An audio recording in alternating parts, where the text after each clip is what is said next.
My name is Jennifer Kass, and I'm with the San Francisco Department of the Environment. I've been working on the Treasure Island project for about a year and a half. Our primary focus is the sustainability plan, which of course includes all of the elements of the development. The site itself is so unique. It's about a 400-acre man-made island in the middle of San Francisco Bay. It is only connected to the mainland by the San Francisco-Oakland Bay Bridge. It's a former naval base. It was originally built in 1939 to be San Francisco's airport. This is an opportunity to really look holistically at building a new community. And we don't get that chance very often in San Francisco. You get a building here, a couple of buildings there, and we think we can make it a model of new urban sustainability. And not just in how we build the island, but how people will live on the island. Things like transportation, things like green building, but also how people get around the island. It'll be a transit hub.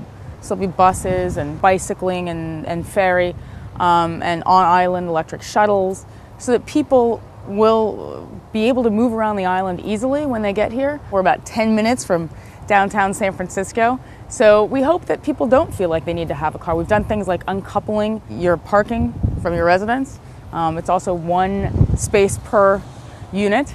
So we're not encouraging people to have a lot of vehicles on the island, but really the idea is to minimize the use of the private vehicle and find alternative means of transportation, ideally that are clean. Treasure Island will include 30% affordable housing, which for San Francisco, still steep, but you know, the idea is that we do want to have a diverse community on an island like this. I mean, a lot of the real estate, the market rate will be very expensive.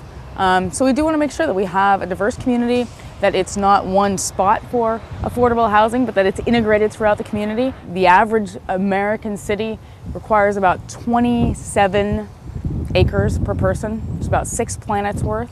Treasure Island, we hope, at its build-out will require about 9 acres per person. That's still about 2 planets. So we need to get that down to about 4.5 acres per person. We really need to start looking at this as a whole.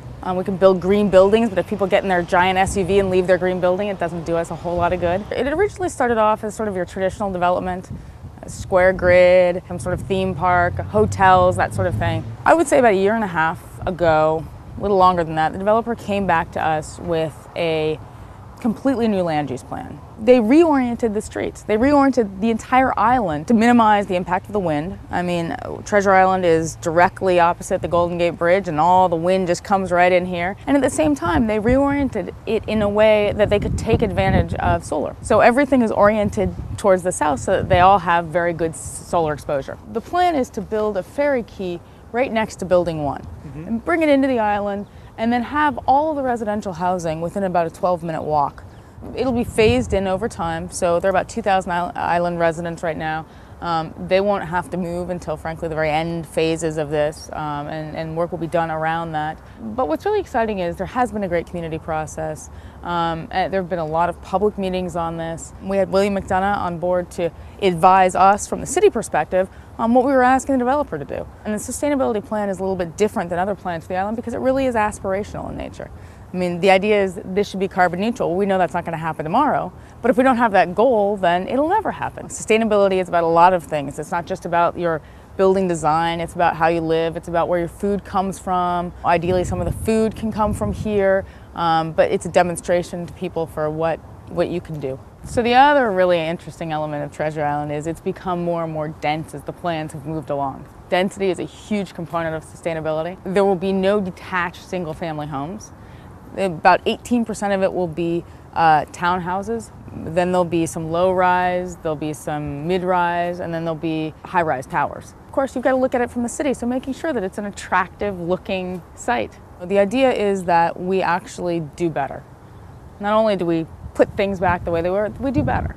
And ultimately, that's one of the high-end goals, is to leave things better than the way we found them. We're expecting to build, 6,000 new units.